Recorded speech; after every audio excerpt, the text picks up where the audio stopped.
family away from my Carolina home.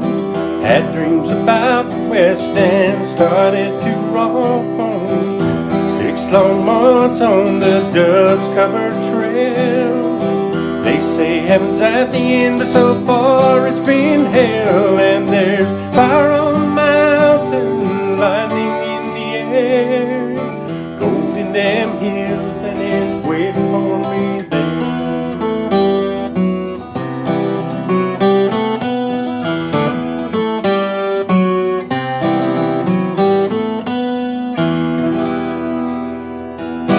That wasn't right. It's like,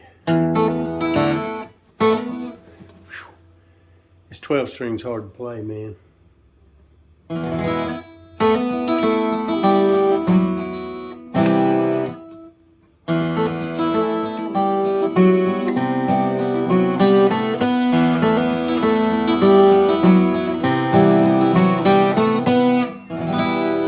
There we go. So check this out. Friend of mine, Tim McDonald, I went to high school with him. We played in bands together and stuff when we were in high school, in like the 8th, 9th grade, something like that. I think we played for a Dublin high school assembly one time. Band was called Granite, and it was one of our first bands. But I've known Tim pretty much all my life. Well, ever since I got to high school. I met him in the 8th grade. Anyway, long story short, he gave me this guitar because the neck, the headstock up here was broke. It wasn't broke all the way off, but like a million guitars like this, you know, they fall over. These guitars that have this slanted headstock up here are very prone to, when they fall, you know, they land on the tip here, and it just like that.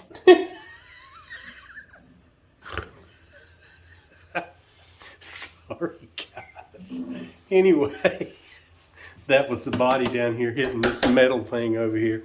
Scared me too. Anyway, the deal is, let me get up here where I can show you. This thing had a hairline crack in it right here, and I was afraid it was the thing was just gonna pop off, because when you have 12 strings on a guitar like this, that's a lot of tension, especially when you have it tuned up to pitch like I do. A lot of people tune them down a half step, which is probably what I should do. It would play a lot easier. But anyway, back to my story here. I repaired this. I had never done this before. I wish I knew this back in high school when somebody broke the neck on my very first Gibson SG, which would be worth thousands of dollars now had I kept it. But anyway, that's another story. I just wanted you to see what a good job I did here. Look, you can't even tell. Look at that. If you rub your finger, well, you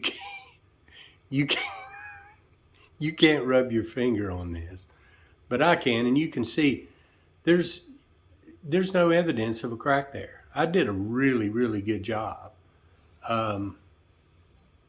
Get in here real close without bashing the bottom of the guitar again. Check it out. You can barely see that little line right there. It was cracked all the way from one side to the other. And I had to pry it open, which was really scary because I was actually opening up the crevice a little further than it normally was, which it could have just broke all the way off with that pressure on it. But I had to pry it open, and I took a little syringe needle and put wood glue in it and inserted it in there and just kept squirting that glue in there until it just started coming out all over each side. Clamped it off, left it sitting for a couple of days actually. Probably didn't need to leave it for about 24 hours, but I left it for a couple of days. And then after it was dry and I was confident that it was going to hold and everything, I refinished the neck here and did my best to try to get it to blend in. Of course, I'm not trying to fool anybody, you know, and I'm not trying to sell this guitar, so, You know, it's not something I'm trying to hide. I just wanted to play it. I rarely ever do play it. So I'm not real good at playing this thing because I play electric guitar, and the strings on an electric guitar are, you know, I use 9s, which are really small. Anyway,